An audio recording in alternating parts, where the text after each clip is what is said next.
Kenapa Yesus dia tidak dibunuh? berdosa. Betul. Yesus kudus. Betul. Betul. Nah, apakah Yesus Lalu pernah kenapa dia dibunuh sedangkan Amsal 16 melarang membunuh orang yang tidak bersalah? Tenang. Kau udah pemikiran kau bagus. Apakah Yesus pernah memenggal kepala orang? Tidak. Apakah Yesus pernah menikahi anak di bawah usia 6 tahun? Anak usia Jangan 6 masuk ke tahun. situ. Jangan masuk ke situ. Itu Tenang dulu, pelecehan. jangan panik. Apakah Tidak. Yesus pernah memenggal kepala orang? Ya, jangan masuk ke wilayah-wilayah yang abang sendiri tidak paham. Jangan takut. Oke, jangan takut, bro. Jangan takut. Tenang. Anda yang takut. Saya tidak pernah takut, bro. Justru saya ini berulang kali dalam bisa. kata dia, ajaran dari mana yang kau bawakan? Kau bilang membunuh orang itu boleh. Lah kalian membunuh Yesus, kalian mengatakan boleh. Guys, dia mengajarkan orang untuk membunuh orang. Luar biasa ajaranmu, bro.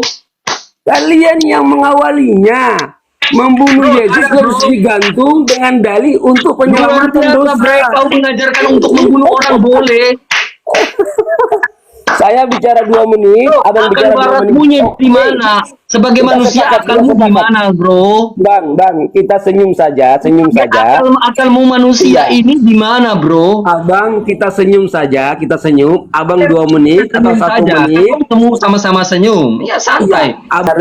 Mama sayangi. Tadi kan abang bilang ke saya, kalau ada orang yang tidak seakidah dengan saya, dia memberikan gelar kepada saya, kan? Itu artinya bahwa dia tahu perilaku saya yang baik. Yang saya maksudkan begini, Bang.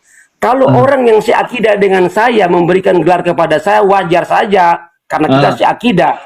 Tapi ini sesuatu yang tidak wajar, orang di luar sana. Kalau orang di luar sana yang memberikan gelar kepada saya, maka itu sesuatu yang betul-betul adanya karena dia tahu perilaku saya perilaku baik, benar. Bang. Saya tertarik dialog dengan abang ini karena saya tahu abang banyak senyumnya. Abang juga tidak Kau tidak usah angkat-angkat saya. Kau jangan angkat-angkat saya banting saya. Saya tidak terima pengangkatan. Premiernya itu saya paham betul. Lalu abang penampilannya juga seperti seorang ustadz kan begitu. Mudah-mudahan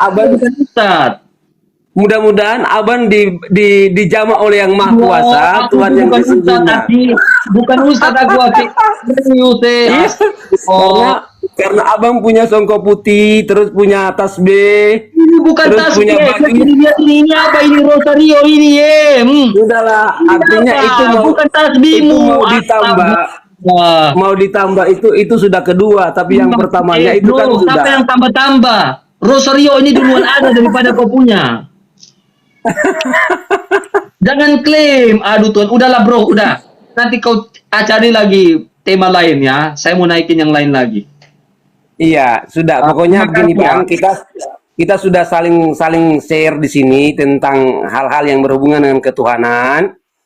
Abang, sebelum saya akhiri, abang, saya mau sampaikan kepada abang, kebanyakan pendeta dan pastor dan orang-orang cerdik itu, mereka setelah benci dengan Islam, mereka murka dengan Islam, mereka mempelajari Al-Quran dan pada akhirnya mereka masuk Islam bersyahadat. Karena mereka tahu kebenarannya itu. Apa yang benci dengan Islam? Saya mengasihi kau, makanya saya terimalah kebenaran. Tidak mengatakan gini. Belilah kebenaran. Saya mau bilang begini, saya tidak hikmat, pengertian dan didikan. Jadi saya mau bilang begini Bang, kebanyakan mereka yang benci Islam itu, setelah mereka mempelajari Islam, mereka mempelajari Al-Quran, mereka langsung mengatakan syahadat dengan kebenaran itu. Karena mereka menemukan sesungguhnya ada 1 Korintus 8 ayat 4 ada syahadat saya dalam Alkitab dalam bahasa Arab. La ilaha illallah Allahul ahad. Udah. Iya.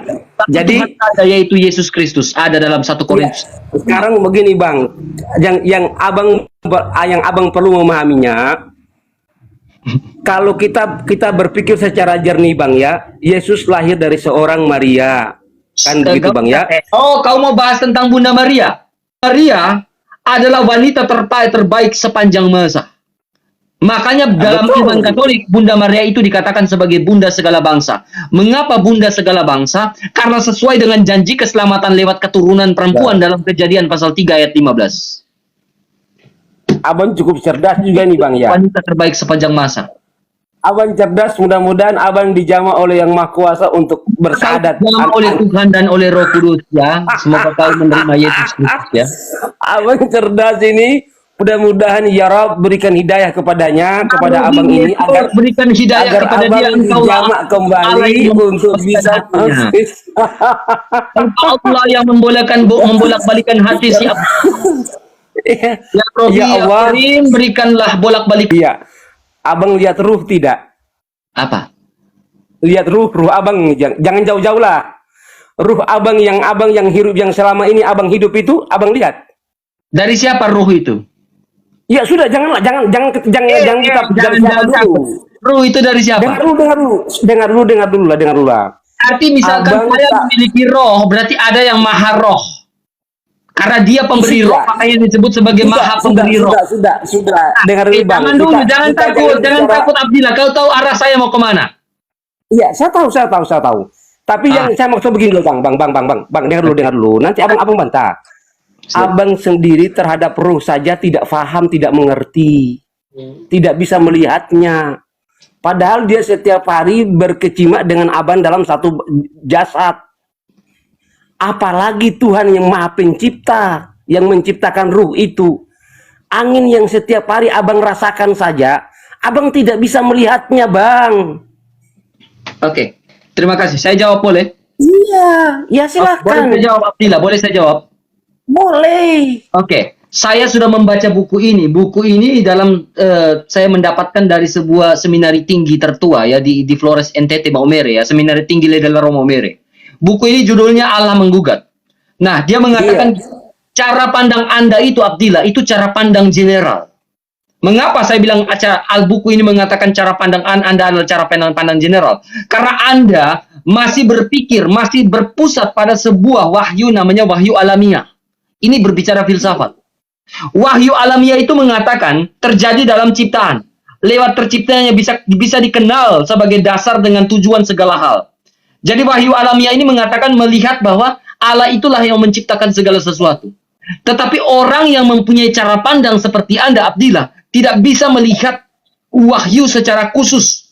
Nah, di sini dikatakan sebagai wahyu secara khusus. Ini adalah wahyu di dalam konstitusi Dei Filus. Ya, dalam berbicara tentang Dei Filus dia mengatakan apa? Ya. Itu ajaran siapa saya tanya? Diam dulu. Manusia bisa mengambil bagian dalam kebaikan Allah yang melampaui akal budi manusia. Ya, manusia dalam wahyu khusus itu mengatakan manusia bisa mengambil bagian dalam kebaikan Allah yang melampaui akal budi manusia. Jadi kamu hanya memandang secara wahyu alamiah. Manusia bisa bernapas, bisa menghirup.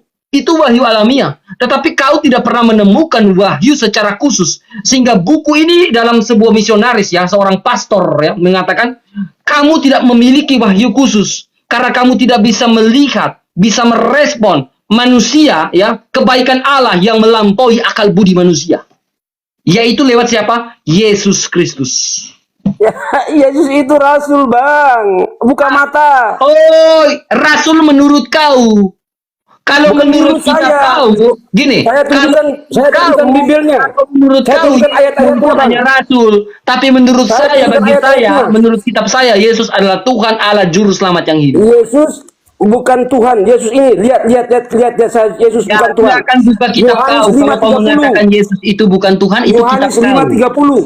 Oke, Yohanes sekarang kita 5:30. saja gini. Jangan lari ke Alkitab. Gini ya. Kalau kau Ya, melihat bahwa Yesus itu itu pedoman, bukan Bang. Tuhan, ya. Iya. Surah Al-Quran berapa, ayat berapa ada nama Yudas dalam Quran? Tidak meneruskan nama Yudas, tapi diceritakan di berbagai macam kisah. Kisah Nah. apa? Buku apa? Referensi yang kau ambil nama Yudas? Dan yang abang paham betul Jangan tentang asal Al-Quran. cuap-cuap. Saya butuh kitab apa? Referensi yang kau ambil nama Yudas itu dalam referensi kitab apa? Iya. Saya mohon maaf abang tidak bisa menyampaikannya karena saya juga mendengarkan kisah yang diceritakan Hanya oleh para mendengarkan. Berarti kau ada dalam keraguan-raguan. Oke, Abdillah, kita clear.